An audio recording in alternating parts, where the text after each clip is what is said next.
So hello everyone. In the previous video, we discussed about dynamic memory allocation, and along with that, I also showed you how to use the malloc function, which stands for memory allocation. So in today's video, we are going to look for the calloc and realloc functions. Now what is calloc? Calloc function is almost similar to malloc. Here calloc stands for continuous allocation. Now what is the difference between malloc and calloc here? Now the major difference here is calloc initializes some value to the memory that has been allocated. Whenever we are using malloc function does not initializes anything. It just allots us a memory, or maybe we can say it as a plot of land somewhere. What is there on the plot of land? There can be anything. It can be a mountain, a river can be flowing from there. There may be some kind of garbage, or there may be some kind of a building if we talk about in terms of plot. But if you are talking about in terms of plot, while taking calloc function, so calloc function is like it just replaces everything with a zero. Each and every bit in the memory, it replaces everything with a zero. So here if we have a plot of land, so it is going to clear the entire plot of land, and then it is going to give us that plot of land here. So that is what is the main difference between malloc and calloc here. So now let's write a program on calloc function and see how it works. So here we have the main. So I am going to take a variable n, which is going to take the size, and a pointer variable which is going to store the address of the allocated memory. Then let's take the input from the user. Let's give instruction to the user here. Enter the size of the array. Then let's take the size here, %d, %m%n.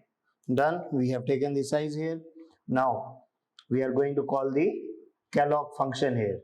While using the malloc function, it was just taking the total size as a collective one argument. If we need size for 10 integer variables, so 10, and per integer variable it allocates 4 bytes, so 10 into 4, we had to give there the size as 40. But here calloc takes two parameters, where the first one is the total number of items that we are going to store there, and the second one is the size of whatever the type of value we are going to store there.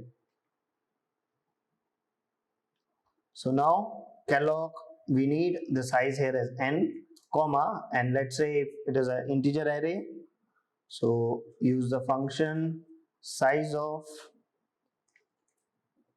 int, and it is done.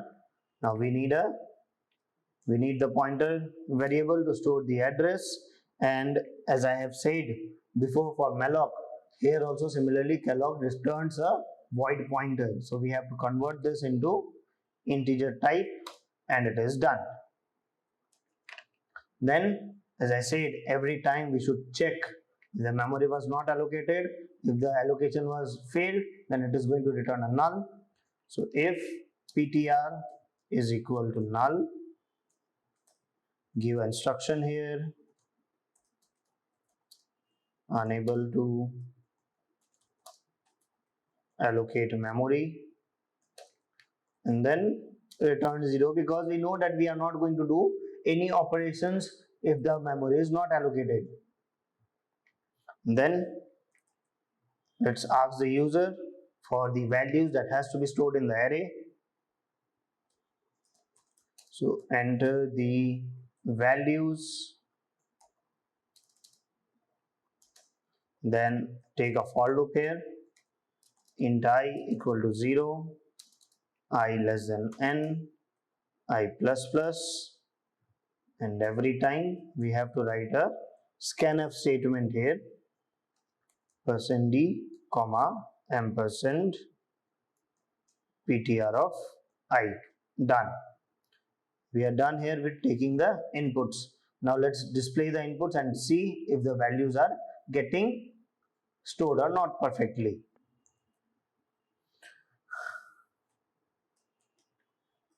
Printf elements in the array are, another for loop, int I equal to 0, I less than n, I plus plus, and then write a print statement here,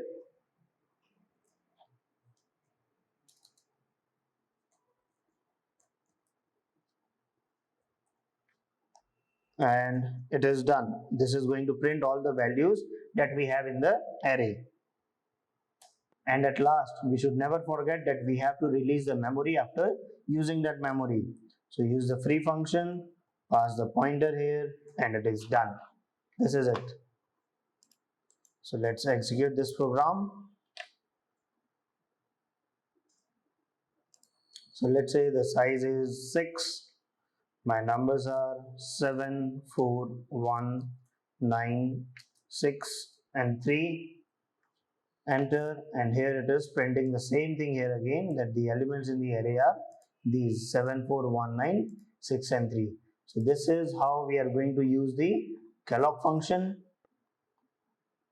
Now if you have any doubts, please give us a comment in the comment section. We will get back to you, and let's now continue with the realloc function.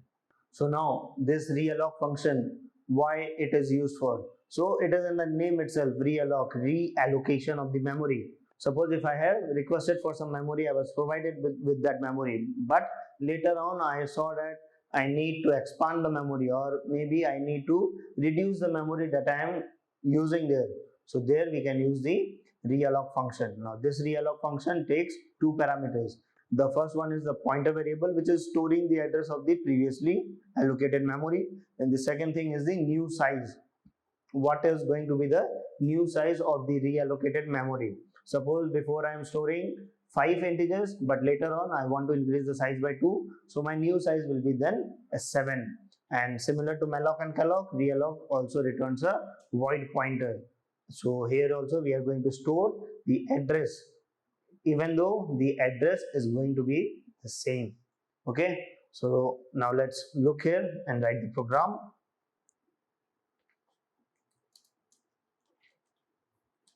So I have the pointer variable here. I have two variables, n1 and n2, for the size.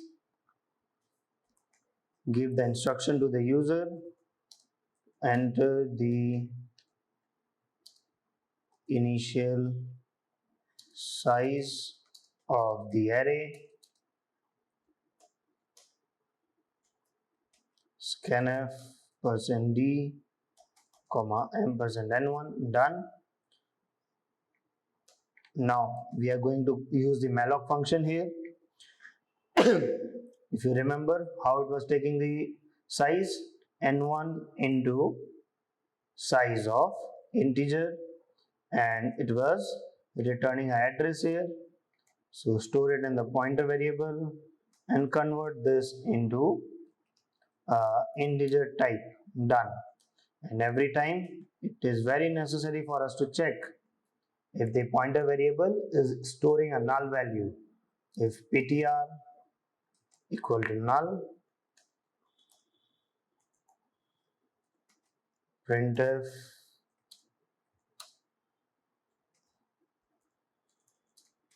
unable to allocate memory, return 0. And here now let's take the input from the user, printf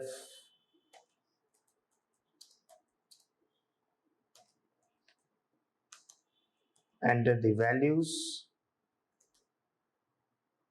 take a for loop here, int I equal to 0, I less than n, I plus plus, sorry, the size here will be n1, then scanf here %d, comma,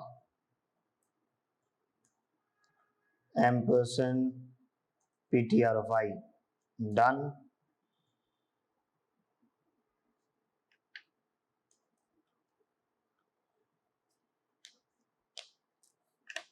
Then let's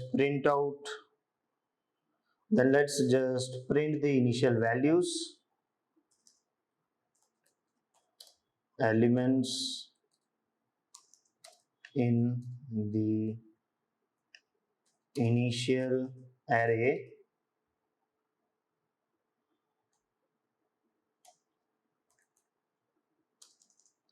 take a for loop here again.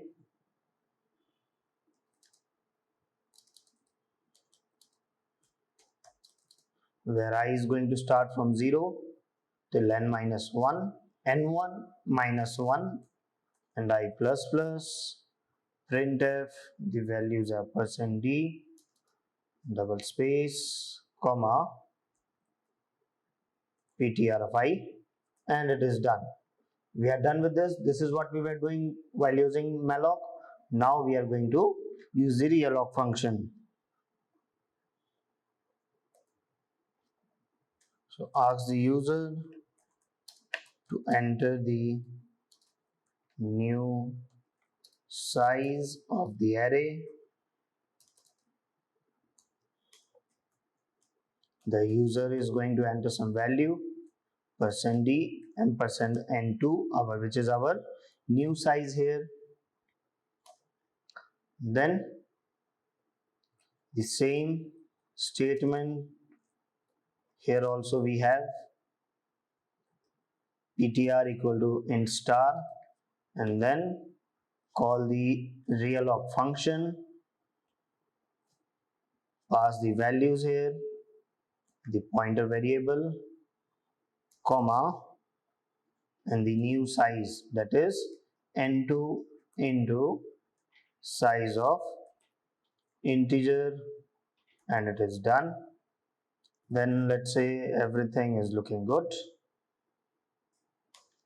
Now as every time, check if it is not null. If it is null, then printf unable to allocate memory, return 0, and then ask the user to enter the additional values.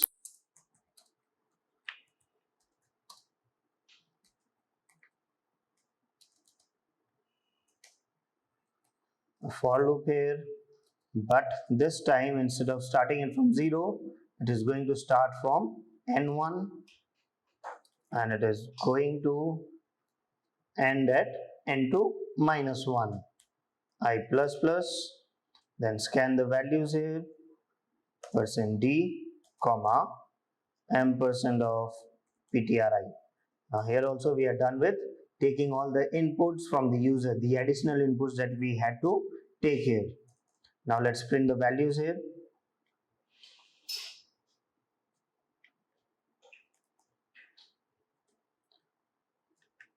Printf elements in the new array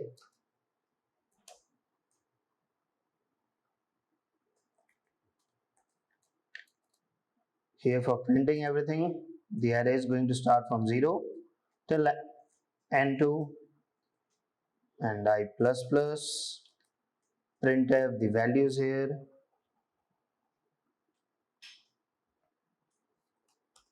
%d, comma, ptr of I, and at last release the memory here. So this is it about how we are going to use the realloc function. This is it about the realloc function. Now let's execute the program and see how it works.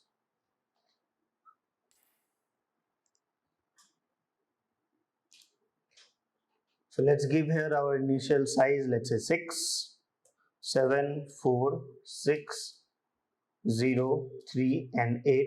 These are my initial values, 7, 4, 6, 0, 3 and 8. Now let's enter the new size here. Let's say 8, 2 more extra values. My 2 more extra values are 9 and 15. So here I have the new array and everything is getting printed here as it is. First I had the values here 7, 4, 6, 0, 3 and 8. Here we have 7, 4, 6, 0, 3 and 8. And then I had the new values here 9 and 15. Here I have 9 and 15. So this is it about realloc function, and also this is the concluding video for dynamic memory allocation in C. We have covered malloc, calloc, realloc and free, all these four functions. Now if you have any doubts, please give us a comment in the comment section. We will definitely get back to you. And if you have liked the video, please click the like button, because that gives us a motivation to make new videos every time. And if you have not subscribed to our channel, please subscribe, and don't forget to press the bell icon so that you get a notification whenever we upload a new video. So thank you very much. Keep learning.